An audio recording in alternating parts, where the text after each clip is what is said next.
मैं और भी कथा कहता हूँ, सुनो। प्रजा पालन में लीन तुंगध्वज नाम का एक राजा था।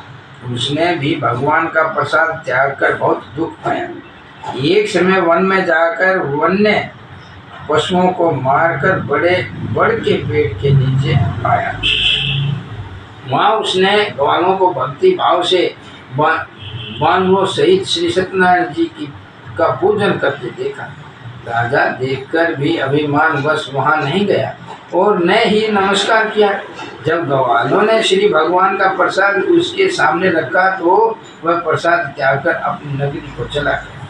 वहाँ उसने अपना सब कुछ नष्ट पाया तो वह जान गया कि यह सब भगवान ने किया है। तब वह विश्वास कर ग्वालों के समीप गया और विधि पूर्वक पूजन कर प्रसाद खाया तो श्री सत्यनारायण भगवान की कृपा से सब कुछ पहले जैसा ही हो गया। फिर दीर्घ काल तक सुख भोग कर मरने पर स्वर्गलोक को गया। जो मनुष्य परम दुर्लभ व्रत को करेगा भगवान की कृपा से उसे धन धान्य की प्राप्ति होगी। निर्धन धनी और बंदी बंधन से मुक्त होकर निर्भय हो जाता है। संतानहीनों को संतान प्राप्त होती है तथा सब मनोरथ पूर्ण होकर अंत में वैकुंठ धाम को जाता है। जिन्होंने पहले इस व्रत को किया अब उसके दूसरे जन्म की कथा कहता हूँ। वृद्ध शतानंद ब्राह्मण ने सुदामा का जन्म लेकर मोक्ष को पाया।